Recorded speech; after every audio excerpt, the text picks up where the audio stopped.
Hello everyone, আসসালামু আলাইকুম। আজ খুব ভোর ভোর ঘুম থেকে উঠে পড়েছি, কারণ আমার শ্বশুরবাড়ির সবাই আজ আসবেন আমার বাবার বাড়িতে। আমরা সবাই আজ একসাথে দুপুরের খাওয়া দাওয়া করব। এজন্য আমি গতকাল রাতেই গরুর মাংস এবং মুরগির মাংসটা ম্যারিনেট করে রেখে দিয়েছিলাম। ঘুম থেকে উঠেই শুরু করে দিয়েছি রান্নাবান্নার কাজ। আজ কিছু রান্না করব গ্যাসের চুলায়, আর কিছু রান্না করব মাটির চুলায়।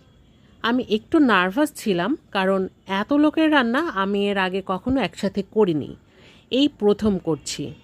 তবে আশা করি খাবারের টেস্ট ভালোই থাকবে। এরপর আমি মাছ ভেজে নিচ্ছি। এদিকে একরকম মাছ ভাজা হচ্ছে, আর এদিকে মাছ ভাজার জন্য অন্য মাছটা প্রসেসিং করে রেখেছি। আর আমি আজ ডাল রান্না করছি মুরগির গিলা কলিজা দিয়ে। মুগ ডালটা সাধারণত আমি এভাবেই রান্না করে থাকি। ডাল রান্না শেষ করে আম্মু এদিকে পটলটা ভেজে নিচ্ছে পোলাও দিয়ে খাওয়ার জন্য, আর আমি চলে এসেছি গ্যাসের চুলাতে পোলাও রান্না করার জন্য। পোলাওটা রান্না হয়ে গেলে এদিকে আমি পেঁয়াজ বেরেস্তাটা করে নিলাম। পেঁয়াজ বেরেস্তা করতে করতে দেখি বাইরে ঝিরিঝিরি বৃষ্টি শুরু হয়েছে। আজ বেশ সকাল থেকে আকাশটা মেঘলা ছিল। এরপর তো খাবার টেবিলে খুব সুন্দর করে সাজিয়ে দিয়েছি, আর ইতিমধ্যে আমার শ্বশুরবাড়ি থেকে সবাই চলেও এসেছেন। এই যে আমার ননদ এবং নন্দাই। তারপর এই যে সবাই মিলে খাওয়া দাওয়া শুরু করে দিয়েছি। আমার বাবা আর আম্মু সবাইকে খুব যত্ন সহকারে খাওয়াচ্ছিলেন।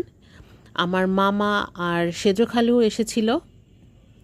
এবার তো বাবার দাদু খেতে বসেছে। আর এটা হচ্ছে আমার মামাতো ভাই বিয়ন। এই যে আমার হাজব্যান্ড চলে এসেছে দিন শেষে। তারপর একটু বের হয়েছিলাম বাইরে ঘুরতে আমার ননদ এবং নন্দাইকে নিয়ে।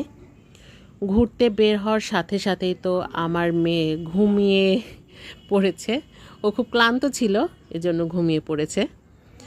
ঘুরে আসার পরে হালকা পাতলা একটু নাস্তার ব্যবস্থা করেছিলাম সবার জন্য। তারপর সবাই মিলে একসাথে নাস্তা করলাম। এদিকে আমার আম্মু জামাইকে খুব আদর করে তুলে তুলে খাওয়াচ্ছিলেন, আর আমার নন্দাই তো খুবই লজ্জা পাচ্ছিল। এরপর আমার আম্মু আমার দাদি শাশুড়ি এবং আমার নন্দাইয়ের জন্য কিছু গিফট নিয়ে আসলো। সবাইকে গিফট দেওয়া হয়ে গেলে এই তো বিদায়ের পালা। এরপর সবাই ফিরছে বাসায়।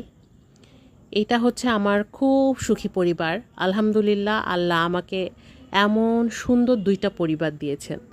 সবাই আমার পরিবারের জন্য দোয়া করবেন, আমরা যেন সারা জীবন এভাবেই হাসি খুশি থাকতে পারি। আল্লাহ যেন আমার পরিবারের সবাইকে সুস্থ রাখে, ভালো রাখে। আল্লাহ হাফেজ।